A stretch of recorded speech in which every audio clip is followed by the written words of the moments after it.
오늘은 엘리사 네 번째 시간입니다. 세심한 방과 기도의 방에 거하시는 하나님이라는 제목으로 함께 말씀을 생각해 봅니다. 독일의 디트리 본회퍼라고 하는 목사님이 있습니다. 신학자이면서 또 히틀러 정권에 맞서서 싸운 양심적인 신앙인이었습니다. 나치 정권에 저항하는 비폭력 저항, 그리고 성경에 기반한 양심적 복종, 이런 것들을 가르쳤습니다. 나치에 의해서 감옥에 수감되었습니다. 그리고 1945년에 순교하게 됩니다. 보네퍼 목사가 수감된 감옥은 아주 좁고 차가운 감옥이었습니다. 회색 콘크리트 벽이 높게 솟아있고, 그리고 창문 하나는 정말로 너무 높이 있어서 하늘 한쪽 보이지 않을 만큼 그렇게 높은 곳 가운데 있는 공간이었습니다. 그렇지만 보네퍼 목사님은 매일 같은 시간 그 좁은 방 한 구석에서 무릎을 꿇고 말씀을 암송하면서 기도했습니다. 그곳이 바로 보네퍼 목사님에게는 자기와 하나님과의 나만의 공간이 되었던 것이지요. 보네퍼 목사님은 수감 중에도 많은 책을 썼습니다. 감옥에서의 편지, 나를 따르라 같은 책을 남겼고, 우리가 결단송으로 부르는 선한 능력으로라는 찬양도 보네퍼 목사님이 지은 찬양이죠. 그런데 거기에 이런 고백이 있습니다. 내 바깥은 철장으로 막혔으나 내 안은 하나님의 자유로 가득하다. 하나님은 감옥에도 오시고 가장 깊은 방에서도 나와 말씀하신다 그랬습니다. 그가 순교하던 날에 한 간수는 이렇게 이야기했습니다. 보네퍼 목사님은 마치 결혼식장으로 들어가는 사람처럼 평안한 얼굴로 들어갔습니다.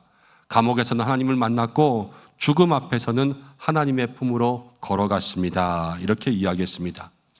보네퍼 목사님의 이야기를 들으면 우리의 삶은 그런 것 같습니다. 어디에 있는지가 중요한 것이 아니라 우리가 하나님이 임재하시는 하나님의 처소가 되면 다른 모든 것들은 문제가 되지 않는 거예요. 나의 삶이 하나님이 거하시는 곳이 돼야 된다. 하나님과의 영적 교제가 있어야 된다라는 거죠. 사람들은 저마다 다 나만의 공간이 필요합니다. 자기가 좋아하는 공간이 있어요. 어떤 사람은 집을 제일 좋아하기도 하고, 어떤 사람은 집보다 회사를 더 좋아하기도 합니다. 어떤 사람들은 집도 회사도 다 싫다. 나는 카페가 좋고, 나는 어디 도서관이 좋고, 나는 어디 산과 들이 좋다. 그렇게 이야기합니다. 다 자기만의, 나만의 공간이 있어요. 그리고 거기에 가면 쉼이 있고요. 마음이 편해지면서 힐링을 얻는 거예요. 그런데 우리의 영적인 삶은 더 그렇습니다. 여러분, 우리의 영적인 삶에도요, 여러분, 나만의 공간이 필요해요. 근데 그 공간은 작아도 괜찮고 커도 괜찮고, 중요한 것은 무엇이냐면 그 공간에 하나님이 찾아오셔야 돼요. 하나님이 그 공간에 오셔서 내 삶에 거룩하신 하나님의 능력이 올 수 있는 그러한 공간이 저와 여러분들한테는 필요한 것입니다. 하나님이 머무시는 곳, 하나님이 임재하시는 곳, 그러기 위해서는 어떤 공간에 구애받지 않으려면요, 저와 여러분들 자체가 하나님이 머무시는 곳이 돼야 돼요. 그럼 여기에서부터 생명의 근원이, 이 생수가 흘러나와서 모든 것을 적시게 되는 것 아니겠습니까? 오늘 말씀은요, 우리에게 그것을 얘기해 줄 거예요. 이 말씀을 통하여서 우리의 삶이 여러분 하나님이 거하시는 곳으로 변화되면서, 하나님이 거하시는 곳이 되려면 우리에게 어떠한 믿음의 모습이 있어야 될까? 그리고 그러한 믿음의 모습이 될 때 삶의 모든 문제를 해결해 주시는 그러한 하나님의 은혜를, 그러한 역사를 만나게 되는 시간 되기를 간절히 축복합니다. 오늘 엘리사의 이야기 속에서는 수넴 여인이 나옵니다. 이 수넴이라고 하는 곳은 북이스라엘에 있는 곳이에요. 그러니까 북이스라엘 여인에 대한 이야기죠. 8절 가운데 보면 이렇게 말씀이 시작합니다. 하루는 엘리사가 수넴에 이르렀더니 거기에 한 귀한 여인이 있었습니다. 그를 간곤하여서 음식을 먹게 하였으므로 엘리사가 그곳을 지날 때마다 음식을 먹으러 그리 들어갔습니다. 귀한 여인이라고 한 것을 보아서 그래도 조금 더 넉넉하고 부유한 그런 여인이었습니다.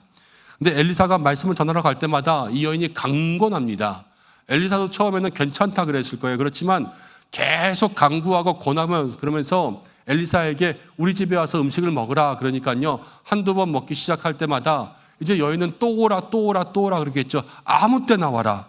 이제 그러니까 나중에는 엘리사가 부담 없이 여인의 집에 들어가서 음식을 먹을 수 있는 그러한 곳으로 만들어 주었습니다. 그러면서 구절 가운데 이렇게 나옵니다. 이 여인이 그의 남편에게도 이야기합니다. 항상 우리를 지나가는 이 사람은 하나님의 거룩한 사람이다라는 거예요. 여인이 남편에게 하나님의 거룩한 사람이니까 이제 어떻게 했으면 좋겠냐 그러냐면 10절 말씀 가운데 보니까 그를 위하여서 작은 방을 하나 만들자는 거예요.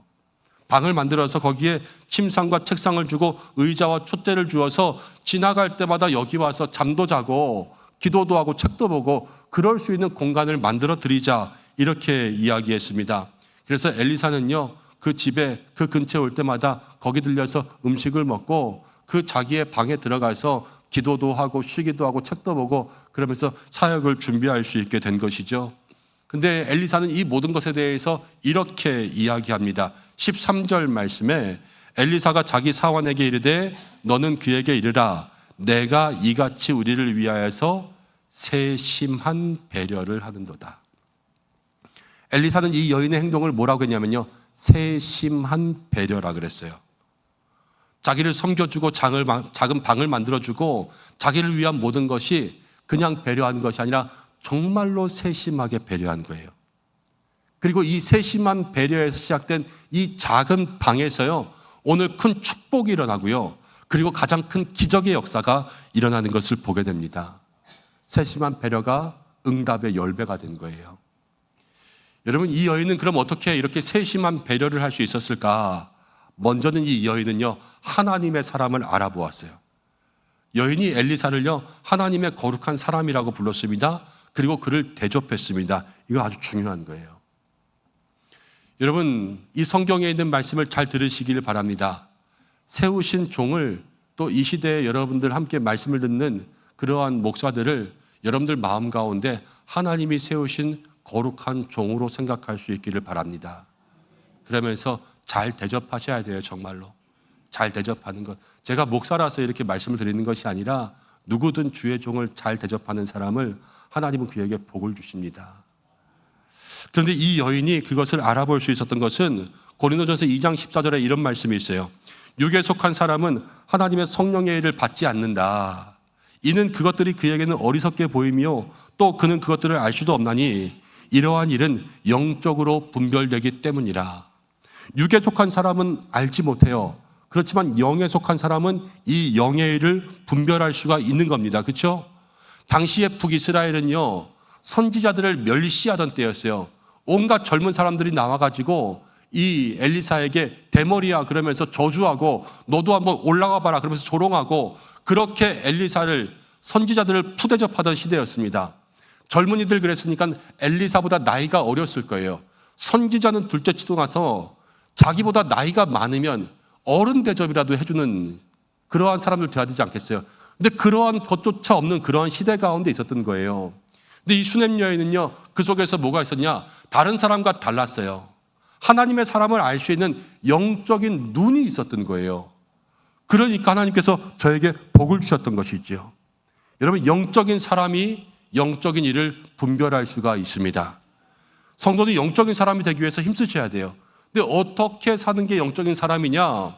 여러분, 주변 가운데 막 방언 기도하고 나는 꿈 꿨다, 환상 본다, 내가 주의 음성 듣는다, 이런 사람들이 영적인 사람일 줄 아는데요, 그렇지 않습니다. 정확하게 영적인 사람은 누구냐면요, 영적인 사람은 하나님의 영의 지배를 받는 사람이 영적인 사람이에요. 내가 막 꿈꾸고 환상 보고 방언 이야기하고 이거 계시다 그러면서 이야기해도 그 삶이 하나님의 영의 지배를 받지 않아서 나는 죽고 예수로 살아야 되는데 아직 내가 죽지 않고 인간의 모든 본성과 그런 것들이 다 살아있다면 그거는 환상을 봐도 영의 사람이 아니란 거예요. 그렇지만 방언을 말하지 못하고 예언을 듣지 못해도 하나님의 영이 그 사람과 함께 있는 사람이 영적인 사람이고요, 그 영적인 사람이 영적인 일들을 볼 수 있는 거예요. 이 여인은요, 영적인 것들에 관심을 가졌습니다. 하나님의 영이 거하는 믿음의 사람이 되었습니다. 하나님이 중요한 삶을 사니까 하나님이 세우신 사람이 중요한 거예요. 그래서 그를 위해서 중요한 것들을 준비하죠. 음식을 주고 방을 줍니다. 필요한 것들을 준비해 줬어요. 정말로 세심한 배려를 하는 거죠. 이 세심한 배려에 하나님 복을 주시는 거 아니에요? 여러분들 세심한 배려가 여러분들의 삶 가운데 있기를 축복합니다. 옛날 이야기 가운데 이런 이야기가 있어요. 소와 사자가 너무 사랑해서 결혼을 했대요. 말도 안 되는 이야기지만 들어보세요. 그래서 둘이 밥을 먹을 때마다 소는 사자를 위해서 맛있는 풀을 뜯어와서 음식을 준비합니다. 사자는 싫지만 꼭 참고 먹었어요. 사자는 나갔다 올 때마다 연한 살코기를 가지고 와서 소랑 함께 먹고 싶어 합니다. 소는 고기를 못 먹지만 꼭 참고 먹었어요. 참는데 한계가 있잖아요. 어느 날 폭발한 거예요. 소와 사자가 마주 앉아서 이야기를 합니다. 서로 막 얘기를 하는데 답이 안 나와요. 그래서 서로 싸우다가 결국은 헤어지기로 했습니다. 그러면서 소와 사자가 똑같이 한 말이 있어요. 그게 뭐냐면 그래도 나는 당신에게 최선을 다했어. 이러면서 헤어졌다고 합니다. 여러분, 최선을 다했지만 여기에 뭐가 빠졌냐면요, 세심한 배려가 빠진 거예요. 사람들은 되게 자기 중심적인 배려를 해요. 그래서 배려를 하지만요, 내가 너한테 이만큼 했는데 너도 고마워해야 되는 거 아니야 라면서 상대방에게 다시 한번 또 다른 것들을 요구하고요, 그것을 넘어가면 화가 돼요. 내가 너한테 이만큼 배려했는데 너는 뭐 하는 거야? 섭섭하고 화가 되는 거예요. 배려에서 시작해서 다툼으로 끝나는 것은요, 세심한 배려가 안 되는 거죠. 그렇지만 수넴 여인은요, 엘리사에게 세심한 배려를 했습니다. 그리고 정말로 영적인 안목으로 그를 알아보았고 그의 필요를 채워주니까 이제 하나님께서 그에게 복을 주시는 거예요. 여러분들, 이 여인의 세심한 배려가 오늘 여러분들의 삶 가운데 담겨지기를 소망합니다. 엘리사가 물어봅니다. 내가 너한테 무엇을 해줄까? 왕에게 얘기할까? 사령관에게 이야기할까? 그랬더니요, 이 여인이 괜찮다고, 나는 평범했으면 좋겠다고 그러면서 이야기합니다. 그런데 그때 엘리사의 사환이 있었습니다. 게하시가 이야기하기를 이렇게 이야기하는 거예요. 이 여인에게는 아들이 없다. 그리고 남편이 늙었다. 이제 아들을 낳을 수 없는 그러한 지경인데 필요한 게 뭐라는 거예요? 아들이 필요하다는 거 아니에요, 그렇죠? 그러자 엘리사가 이렇게 이야기해요. 내년 이맘때쯤에 너에게 아들이 있으리라. 여러분, 큰 축복받은 거예요. 무슨 축복이냐? 아브라함에게요, 이삭이 태어난 게 가장 큰 축복이었어요, 그렇죠? 이 생명의 복을 준 거예요. 사가랴 선지자에게 자식이 없을 때 정말로 세례 요한을 준 것이요, 정말로 큰 축복이었어요. 이 가정 가운데 놀라운 이 세심한 배려를 통하여서 놀라운 축복이 시작되는데 생명의 복을 주시는 거예요. 사랑하는 여러분, 먼저는 여러분이 큰 축복을 받은 사람인 줄로 믿습니다. 왜냐하면 우리는 다 사망 가운데 죽을 수밖에 없는 영혼들이었어요. 그렇지만 예수님의 보혈이, 예수님의 십자가가 우리에게 뭘 줬습니까? 생명을 줬잖아요. 영생을. 그래서 하나님의 자녀가 되고 천국 백성 되게 하신 것, 이 생명의 복이 여러분들에게 있고요. 그리고 여러분들도 아들의 복을 받아야 돼요. 이게 무엇이냐? 내가 아들 다 있고 딸 다 있는데 애를 또 낳으라는 소리냐? 이게 아니라 네 아들의 복은요, 지금 이 여인은 믿음의 여인이에요. 그렇지만 아들이 없잖아요. 이 믿음의 대가 끊어지는 거예요, 그렇죠? 그렇지만 하나님께서 엘리사를 통하여서 믿음의 대가 끊어지지 않게 해주신 게 아들의 복이에요. 여러분들에게 이 아들의 복의 있기를 축복합니다. 자식 다 있어도요, 자녀들이 하나님을 믿지 않고 예배에 나오지 않으면 여러분, 대가 끊어지는 거예요. 아들의 복이 있기 위해서는 그 아들들이 주님 앞에서 다시 믿음으로 거듭나야 되고요, 하나님 앞에 나와야 되고요, 새 생명을 얻어야 되고요, 그게 새로운 영적인 아들을 얻는 거예요.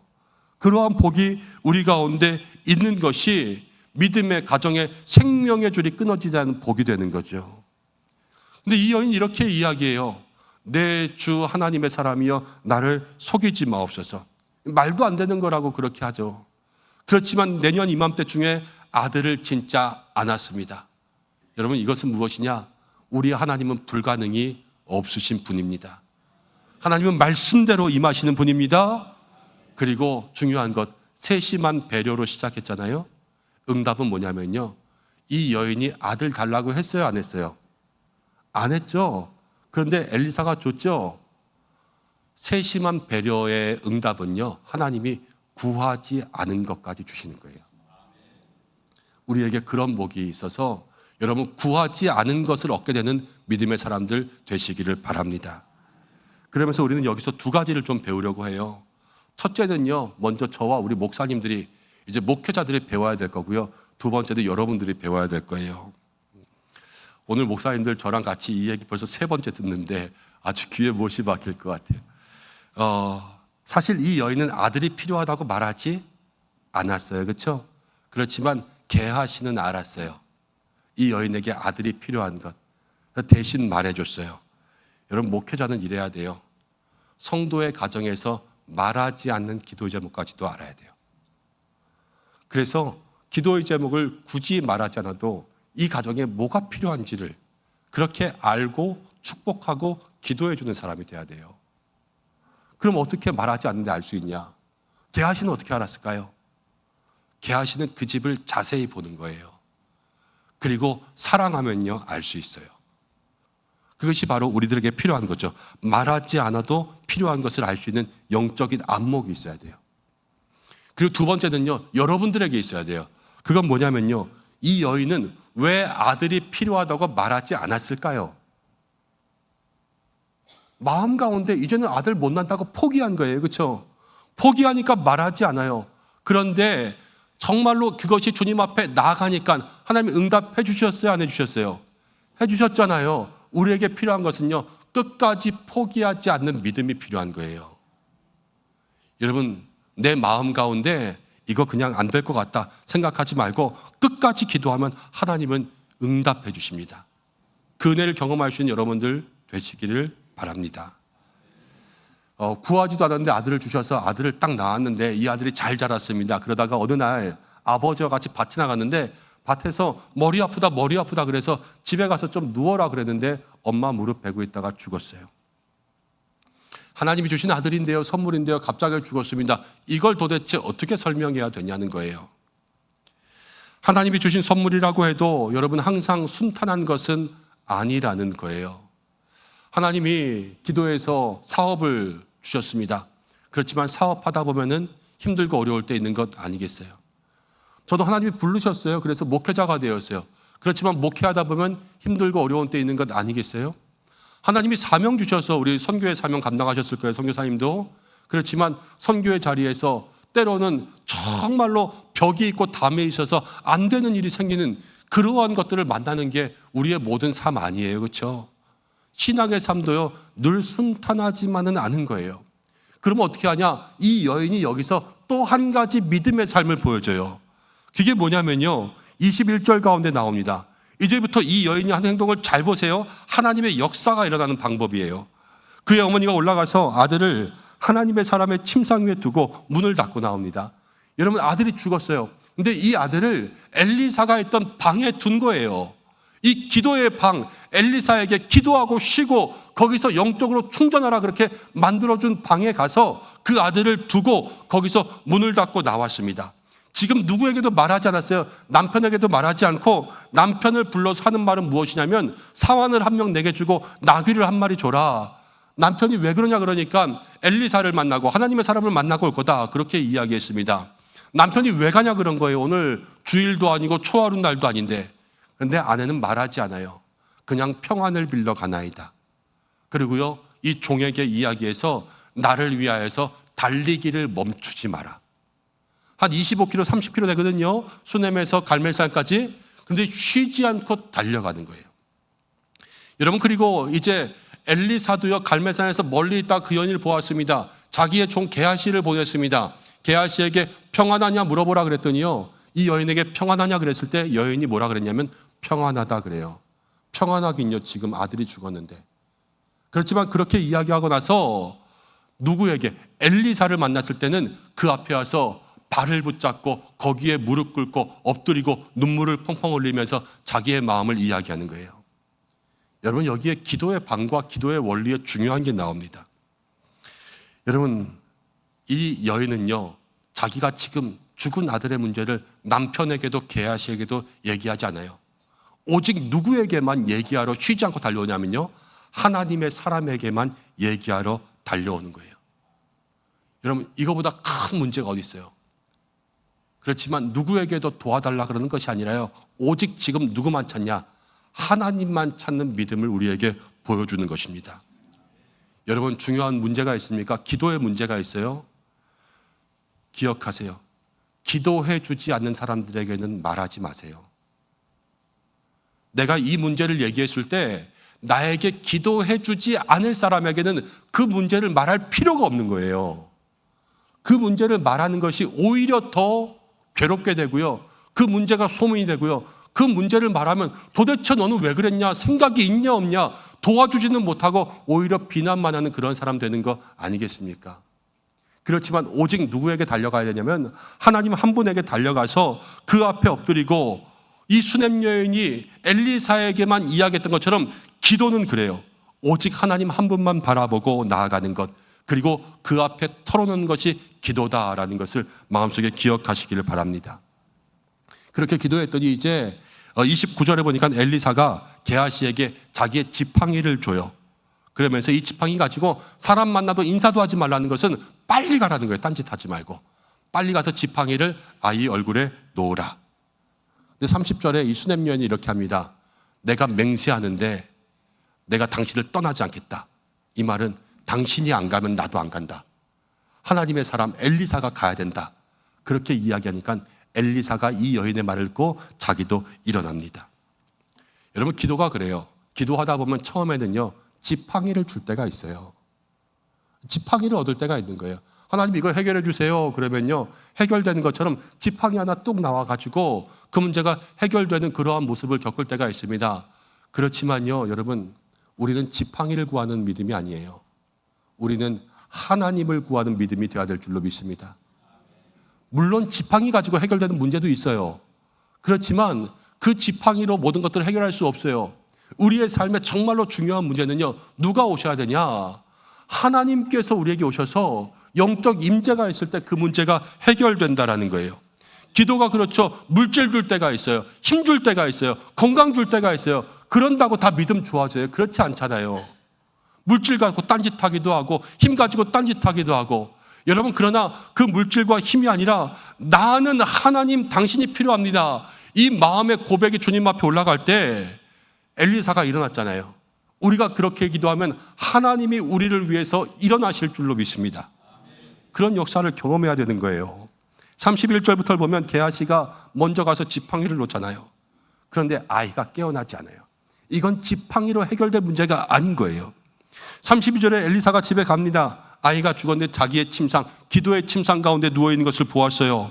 이제 엘리사가 그 아이를 치료하기 시작합니다. 33절 가운데 들어가서 이렇게 이야기합니다. 들어가서는 문을 닫았습니다. 두 사람뿐이라. 이제 엘리사가 여호와께 기도를 시작했습니다. 지난주에 말씀에는 이런 말씀이 나왔습니다. 과부의 집에 그릇들마다, 빈 그릇들마다 기름이 다 채워졌어요. 기억하시죠? 그때 제가 말씀드리진 않았지만 4절과 5절 말씀 가운데 보면 두 번 중요하게 반복되는 구절이 있는데 그게 뭐냐면 문을 닫는다, 문을 닫는다는 게 나와요. 여기에도 또 똑같이 문을 닫았지요. 여러분, 성경 가운데 문을 닫는다는 것은 어디에 들어갑니까? 기도의 방에 들어가서 문을 닫으면 거기가 골방되는 거 아니에요. 세상의 모든 것들은 다 끊고 오직 누구만 보는 거예요. 오직 하나님만 볼 수 있는 기도의 골방 가운데 들어갔을 때 거기에서부터 하나님의 역사가 시작되는 거예요. 지금 이 엘리사도 그 기도의 방 가운데 문을 다 닫고 하나님께만 집중할 수 있게 하고 이 죽은 아이 놓고 오직 하나님께만 기도하니까요, 거기서 하나님께서 이 엘리사를 통하여서 아이에게 뭘 주시냐? 생명의 역사를 주시는 것 아닙니까? 여러분, 우리의 삶에 여러분 기도의 골방에서 생명의 역사가 시작되는 줄로 믿습니다. 엘리사가요, 기도했습니다. 아이 위에 올라갔습니다. 눈에 눈을 맞추고 입에 입을 맞추고 손에 손을 맞추고 그래서 아이 위에 엎드렸어요. 따뜻해지기 시작했습니다. 또다시 올라가서 또 엎드렸더니 아이가 7번 재채기하고 깨어났습니다. 여러분, 이게 하나님이 우리를 살리시는 방법이에요. 지팡이 됐다고 살아나는 것이 아니라 여러분, 우리의 삶에 예수님께서 임하시는 방법은요, 무엇 줬다고 되는 게 아니라 예수님의 눈이 우리의 눈과 마주해야 되고 예수님의 입이 우리의 입과 마주해야 되고 예수님의 손을 여러분들이 붙잡아야 돼요. 그게 뭐냐면 예수님이 내 안에 오셔서 나와 하나가 되고 나도 예수님 안에 들어가서 예수님과 하나가 될 수 있는 그러한 믿음의 삶이 될 때, 예수님의 생명이 내 안에, 내가 예수님 안에, 그때 복음의 능력이 나타나고 기적이 일어나고 생명의 역사가 시작되는 것이지요. 여러분, 우리는 그동안 지팡이 구할 때가 많았어요. 그냥 요거 달라고 해서 그거 해결되면 그 지팡이 가지고 가서 살다가 지팡이가 다 닳거나 부러지면 또 오는 거예요. 다른 거 달라 그러고 다른 거 달라 그러고 이거 가지고 안 되면 다른 거 가지고 가고. 그렇지만 진정한 믿음의 성도들에게 삶의 문제는요, 지팡이가 아니라 지팡이를 주시는 그 예수님이 우리의 인생 가운데 오셔서 나와 온전히 동행하며 하나가 될 때 우리의 모든 삶은 진정한 하나님의 역사를 경험하게 될 줄로 믿습니다. 오늘 그것을 여러분들이 기억할 수 있는 믿음의 시간 되시기를 바랍니다. 이제 말씀을 좀 정리하려고 합니다. 오늘 이 수넴 여인을 보면요, 엘리사의 기적 가운데 정말로 놀라운 기적들입니다. 하나님 구하지도 않았는데 저에게 필요한 것을 어떻게 아시고 아들을 주셨어요. 그렇죠? 구하지 않은 복을 주신단 말이에요. 그리고 살다가 보니까 이 아들에게 사고가 일어났습니다. 이 아들이 죽었어요. 죽는다라는 것은요, 사실 요만큼의 희망만 있으면 사람들은 희망을 잡아요. 살 수 있는 방법이 한 가지만 있으면 그 희망을 잡잖아요. 그렇지만 죽는다는 것은 희망이 다 없어지는 거예요. 그렇지만 이 절망의 상황 가운데서도 하나님은 이 여인에게 다시 한번 생명의 소망을 주셨어요. 없던 생명이 태어났고요, 죽었던 생명이 살아나는 기적을 이 여인은 그의 일생 동안에 2번이나 맛본 거예요. 어떻게 이러한 기적을 경험할 수 있었냐? 첫 번째 기적은요, 이 여인이 세심한 배려에서부터 시작된 거예요. 세심한 배려. 정말로 하나님의 사람을 볼 수 있는, 주의 종을 섬길 수 있는 안목과 성도를 섬길 수 있는 그러한 사랑이 있을 때 하나님은 그것 가운데 역사하시는 줄로 믿습니다. 히브리서 6장 10절에 아주 귀한 말씀이 있어요. 하나님은 불의하지 아니하사 너희 행위와 그의 이름을 위하여 나타낸 사랑으로 이미 성도를 섬긴 것과 이제도 섬기고 있는 것을 잊어버리지 아니하시니라. 섬기고 있는 것을 하나님은 절대로 잊어버리지 않으시는 거예요. 그래서 그 섬김 가운데 하나님은 무엇을 주신다? 구하지 않은 것까지도 주시는 하나님의 역사가 있는 거예요. 여러분, 그리고 간절한 문제가 어디서 해결되었는가 보세요. 다른 게 아니에요. 기도의 방 아닙니까? 엘리사에게 준 기도의 방에서 여러분, 아이가 죽었어요. 그 아이를 기도의 방에 놓고 나왔어요. 문제는 기도의 방에 놓는 거예요. 그리고 무엇하냐? 주님만 바라보는 거예요. 사람을 찾아가지 않고, 사람에게 말하지 않고, 오직 주님만 찾아가서 주님 앞에 엎드려서 말하고, 주님 나에게 오시지 않으면 내가 떠나지 않겠습니다. 나는 지팡이가 아니라 주님이 필요합니다. 여러분, 이렇게 말하며 나아갈 때 주님이 일어나시잖아요. 그리고 그 방 가운데 오셔서 나와 함께 되고, 나와 연합하고, 나의 눈에, 나의 손에, 나의 머리에 그분의 역사가 있으니까 문제가 해결되는 거 아니겠습니까? 여러분, 그것이 오늘 우리에게 필요한 은혜인 줄로 믿습니다. 오늘 말씀의 제목이 그러잖아요. 하나님은 세심한 방, 기도의 방에 거하신다. 하나님이 임재하시면 모든 건 다 해결되는 거예요. 그러기 위해서 우리가 어떠한 삶이 되어 하나님의 임재를 경험해야 될까? 이것들을 생각하면서 이 한 주간 저와 여러분들이 그러한 믿음의 삶에 나아가서 하나님의 임재를 경험하고 하나님의 역사가 여러분들의 삶 가운데 있어서 생명을 낳고 생명이 살아나는 귀한 은혜가 있기를 주님의 이름으로 간절히 축원합니다. 이 시간 기도하겠습니다. 말씀 붙들고 기도하겠습니다. 하나님, 수넴 여인과 같은 삶을 살아갑니다. 하나님, 우리의 삶에 정말로 필요한 것, 내가 말하지 않아도 구하지 아니한 것까지 주시는 하나님의 은혜를 누리게 하시고, 우리의 삶에 크고 어려운 문제들이 해결될 수 있는 놀라운 하나님의 은혜가 있도록 인도하여 주시되, 주님, 이 여인의 세심한 배려를 배우게 하시고 이 여인의 간절한 기도를 배우게 하셔서 우리에게 이 세심한 방과 기도의 방에서 하나님을 초대하고 하나님을 만나는 놀라운 은혜의 삶을 누리게 해달라고, 우리 이 시간 이 말씀 붙들고 내 삶을 주님 앞에 내놓고 잠시 기도하겠습니다. 하나님 아버지, 고맙고 감사합니다. 우리의 삶을 주님 앞에 내놓습니다. 하나님, 역시 하나님의 은혜가 있기를 간절히 소망합니다. 주여,